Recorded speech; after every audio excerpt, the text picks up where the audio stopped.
പല ആളുകളിലും പല തരത്തിലാണ് ഗ്യാസ് അനുഭവപ്പെടുക. ചില ആളുകൾ കുറച്ച് നിമിഷത്തേക്ക് ശ്വാസം നിലച്ചു പോകും, അല്ലെങ്കിൽ ശ്വാസം എടുക്കാൻ ബുദ്ധിമുട്ട് വരാറുണ്ട്. നമുക്കറിയാം അസിഡിറ്റി എന്ന് പറയുന്നത് കൂടുതലായിട്ട് ആസിഡ് ഉൽപ്പാദിപ്പിക്കുന്ന ഒരു പ്രക്രിയയാണ്. അപ്പോൾ നമ്മുടെ വയറിൽ എന്ത് ആസിഡിൻ്റെ പ്രോബ്ലം വന്നു കഴിഞ്ഞിട്ടുണ്ടെങ്കിലും അത് ചികിത്സിക്കാതെ വരുമ്പോഴാണ് അൾസറും അതുപോലെ ക്യാൻസർ പോലെയുള്ള അസുഖങ്ങളിലേക്ക് ഇത് നയിക്കുന്നത്.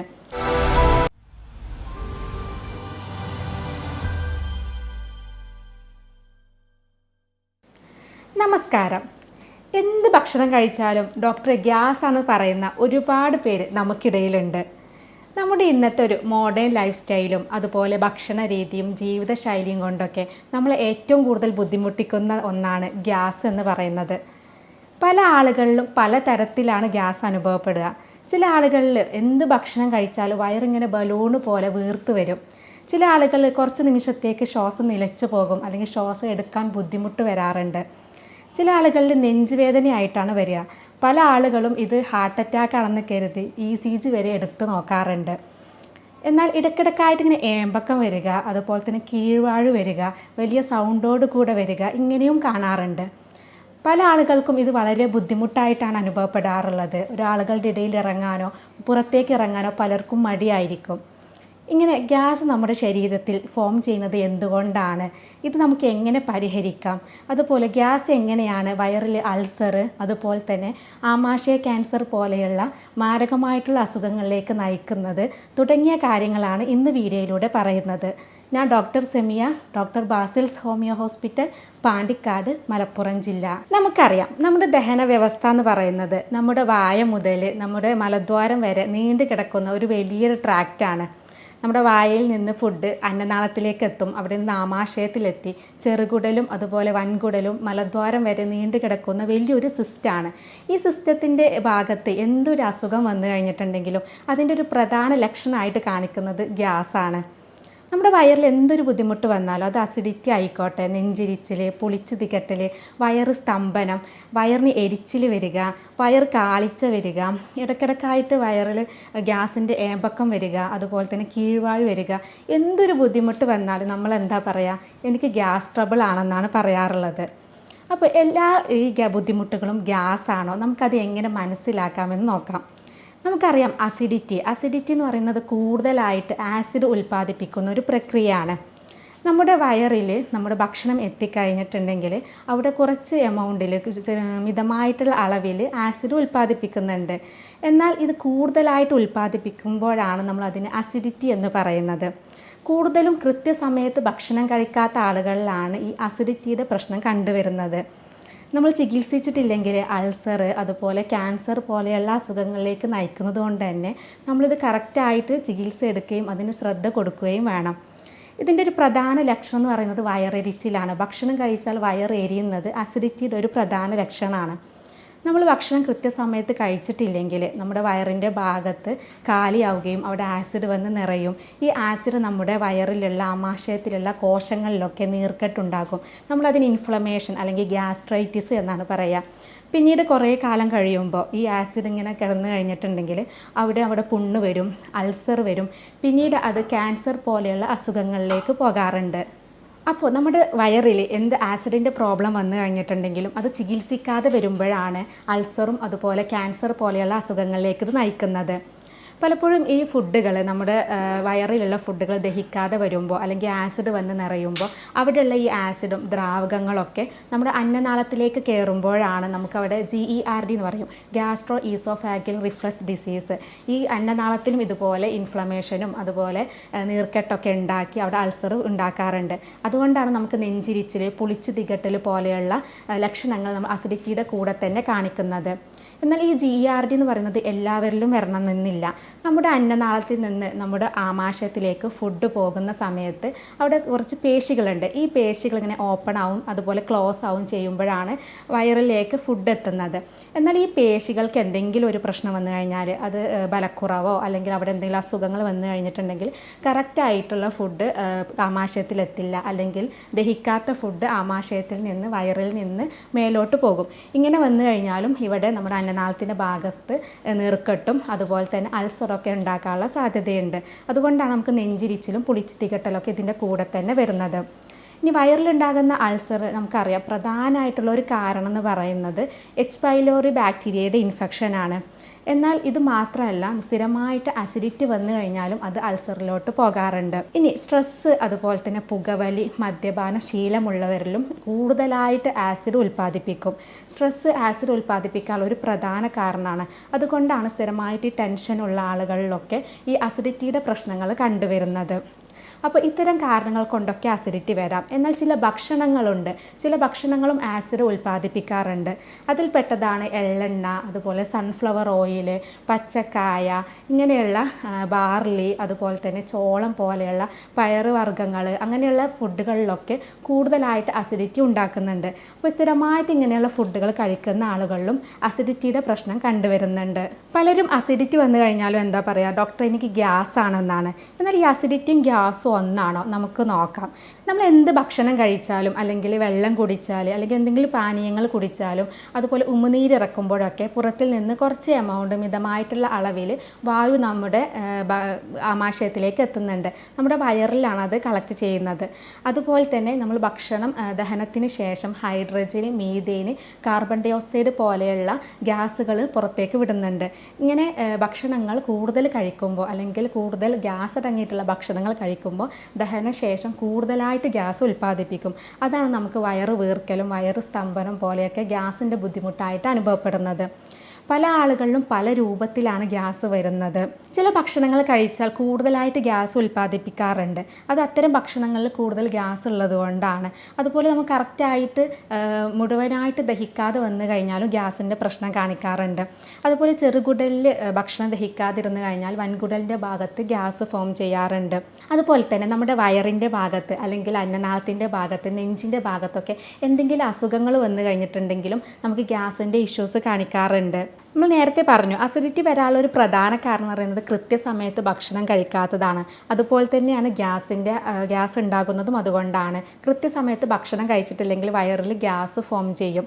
അതുപോലെ കൂടുതൽ നാരുകൾ അടങ്ങിയിട്ടുള്ള ഫുഡുകളും, അതുപോലെ അന്നജം കൂടുതൽ അടങ്ങിയിട്ടുള്ള, കാർബോഹൈഡ്രേറ്റ്സ് കൂടുതൽ അടങ്ങിയിട്ടുള്ള ഫുഡുകളിൽ കഴിക്കുന്നതും കൂടുതലായിട്ട് ഗ്യാസ് ഫോം ചെയ്യാറുണ്ട്. അതുപോലെ കൂടുതലായിട്ട് മധുരമുള്ള ഭക്ഷണങ്ങൾ കഴിക്കുന്നതും ഗ്യാസ് ഉണ്ടാക്കാറുണ്ട്.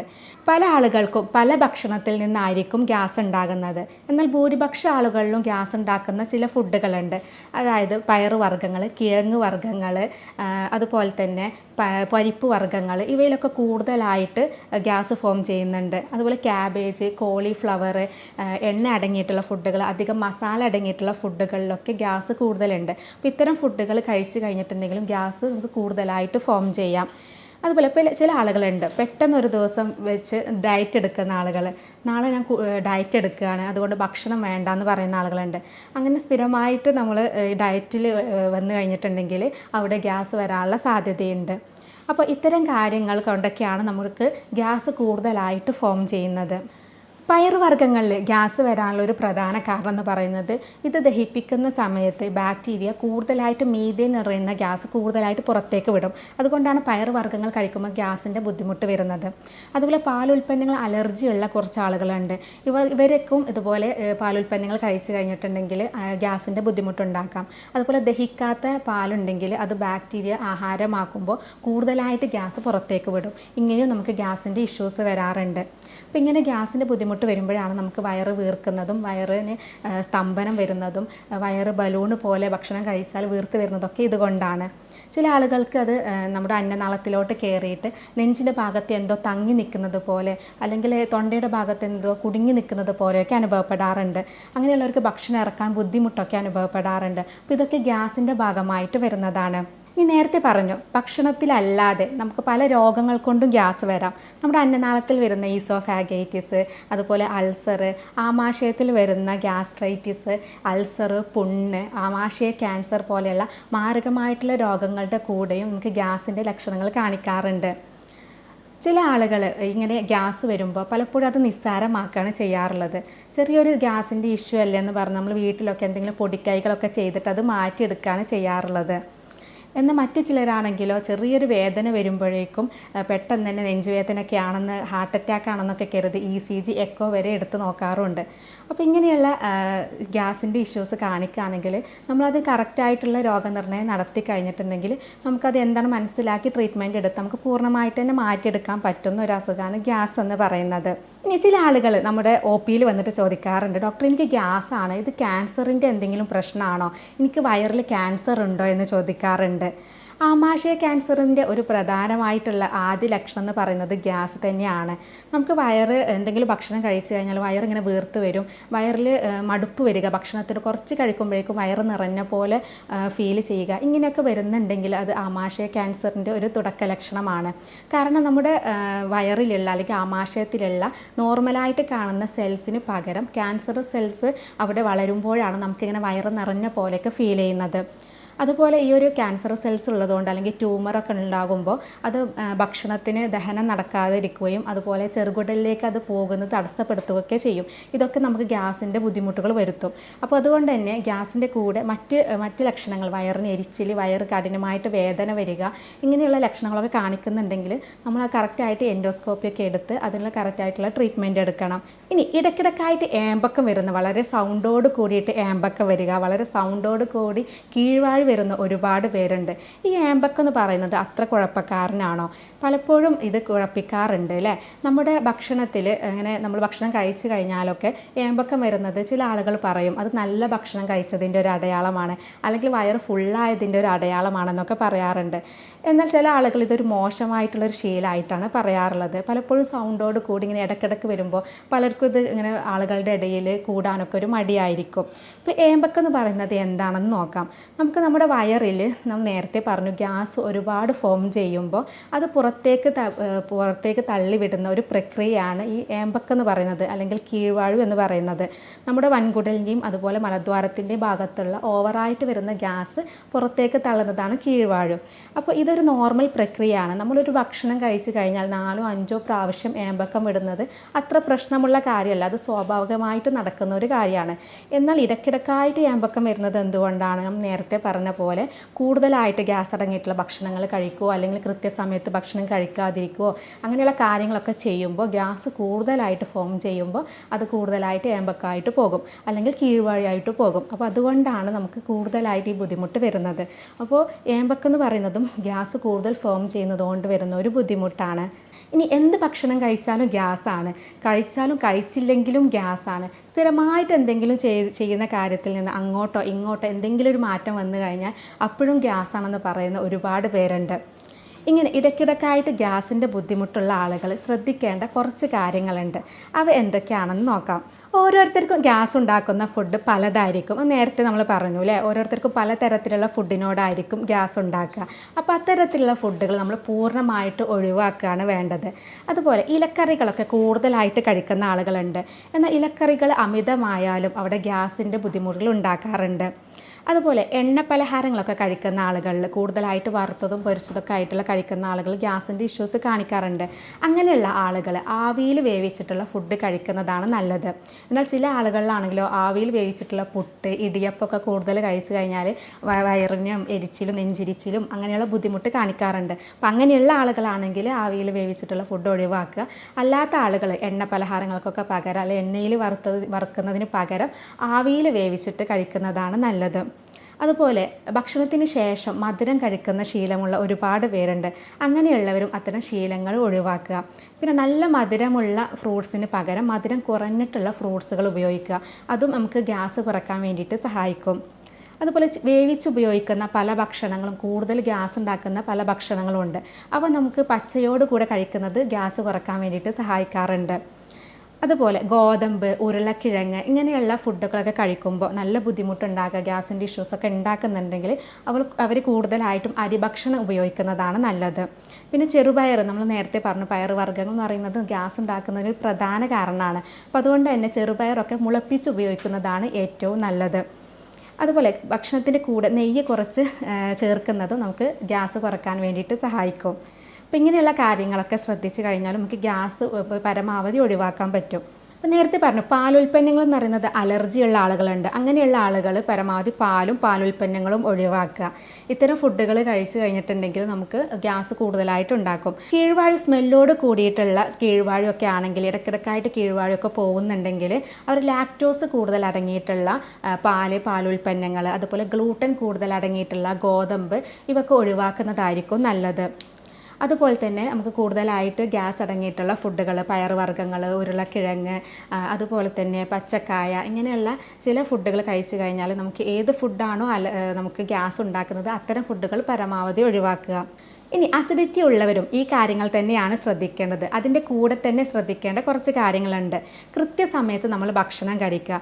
കറക്റ്റ് സമയം ഭക്ഷണം കഴിക്കാതിരുന്നു കഴിഞ്ഞാലാണ് നമുക്ക് അസിഡിറ്റിയുടെ പ്രോബ്ലം കൂടുതലായിട്ട് വരുന്നത്. അതുകൊണ്ട് തന്നെ കൃത്യസമയത്ത് നമ്മൾ ഭക്ഷണം കഴിക്കുക. കൂടുതലായിട്ട് ആസിഡ് അടങ്ങിയിട്ടുള്ള ചെറുനാരങ്ങ അതുപോലെ തന്നെ മുന്തിരി ഓറഞ്ച് പോലെയുള്ള പുളിയുള്ള ഫ്രൂട്ട്സുകൾ പുളിയിട്ട കറി ഇങ്ങനെയുള്ള ഭക്ഷണങ്ങളൊക്കെ പൂർണ്ണമായിട്ട് തന്നെ ഒഴിവാക്കുക. ഇത് അസിഡിറ്റി കുറക്കാൻ വേണ്ടിയിട്ട് സഹായിക്കും. അതുപോലെ ഭക്ഷണത്തിൻ്റെ കൂടെ തന്നെ വെള്ളം കുടിക്കുന്ന ഒരുപാട് പേരുണ്ട്.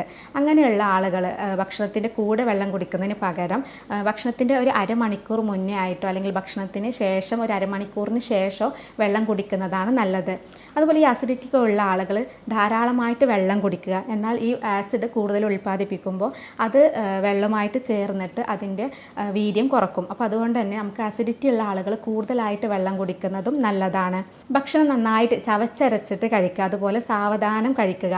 അതുപോലെ തന്നെ ഇടയ്ക്കിടയ്ക്ക് ആയിട്ട് ഭക്ഷണം കഴിക്കുക. നമ്മൾ കൂടുതൽ അമിതമായിട്ട് ഒരുമിച്ച് കഴിക്കുന്നതിന് പകരം ഇടയ്ക്കിടയ്ക്ക് ആയിട്ടുള്ള ഇടവേളകളിൽ ഫ്രൂട്ട്സോ അല്ലെങ്കിൽ അങ്ങനെ ഭക്ഷണങ്ങൾ എന്തെങ്കിലും ആയിട്ട് കഴിക്കുക.